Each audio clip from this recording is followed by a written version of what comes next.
Ivan Marquez, whom I just mentioned, dated December 23, 2007, that refers to the 300, that the document and other documents also call the dossier. And the 300 very likely refers to a $300 million donation by Chavez to the FARC. Because in one of the letters to the Secretariat, there is a lot of discussion on what kind of business deals could be undertaken with a quote-unquote dossier. And one of the deals discussed, for instance, was an opportunity to receive an oil allotment from Venezuela to sell outside the country. Another was the sale of gasoline in Venezuela or Colombia, or setting up a company in Venezuela with the possibility of obtaining government contracts. And obviously, they could not expect to obtain government contracts in Venezuela unless they had the benefit of support of the Venezuelan government. The relationship between Chavez and the FARC, although it has gone through several stages, as Douglas mentioned in his presentation, is very deep, very long-standing. It goes back to the early 1990s, and in one of the letters, Marquez passed to the Ivan Rios, passed to the Secretariat, Chavez's thanks for $150,000 that the FARC had given to Chavez when he was in prison after the failed 1992 coup.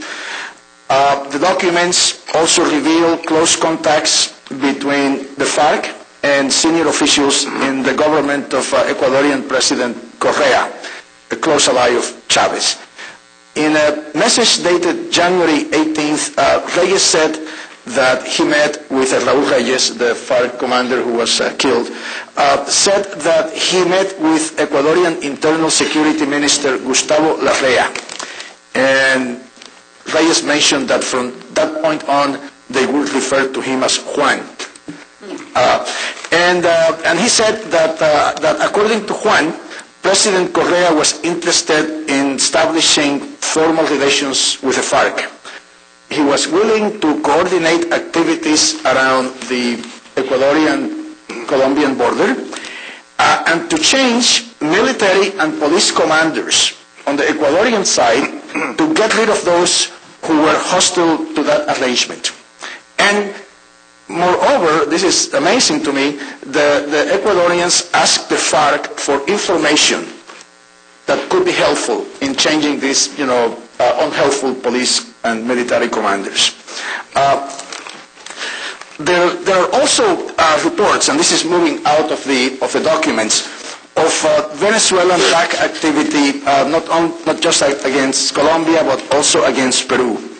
And in March 2008, a Peruvian parliamentary committee requested the creation of a task force to investigate Venezuelan ideological infiltration in Peru through the so-called houses of ALBA.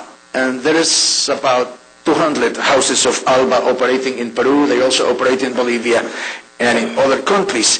And ALBA is the acronym, Spanish acronym, for the Bolivarian Alternative of the Americas.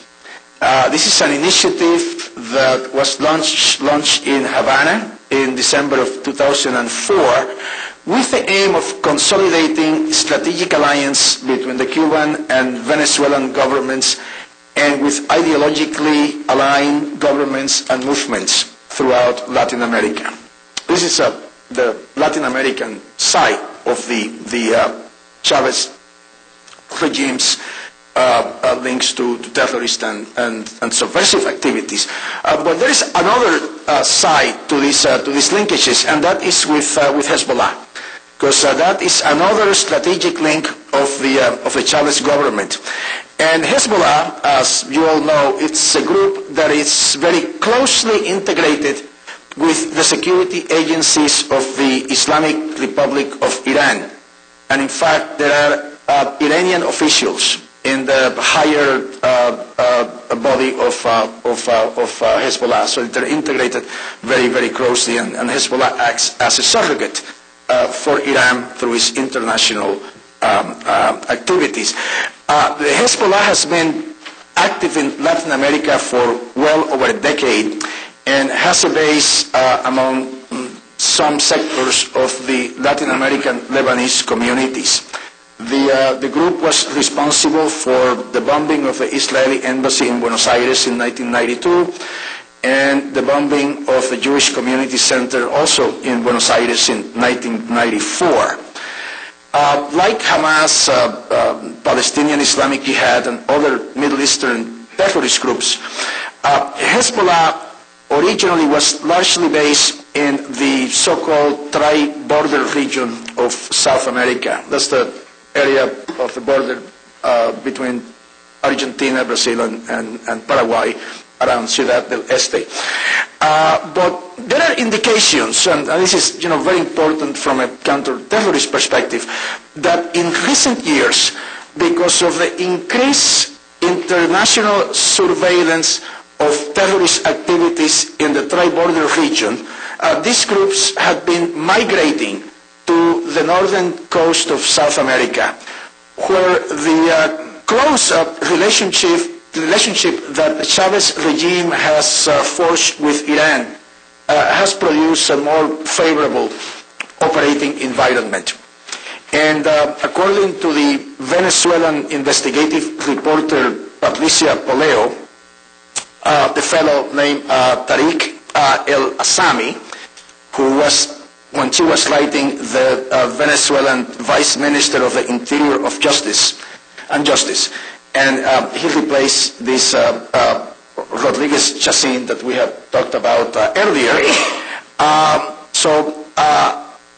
El-Assami, together with other individuals affiliated with Hezbollah, such as Ghazi Nasser al-Din, Venezuelan of Lebanese descent, who served as charge d'affaires at the Venezuelan embassy in Damascus, and some others, were recruiting young Venezuelans of Arab origin affiliated with Chavez's Unified Venezuelan Socialist Party to be sent to South Lebanon for combat training in Hezbollah camps.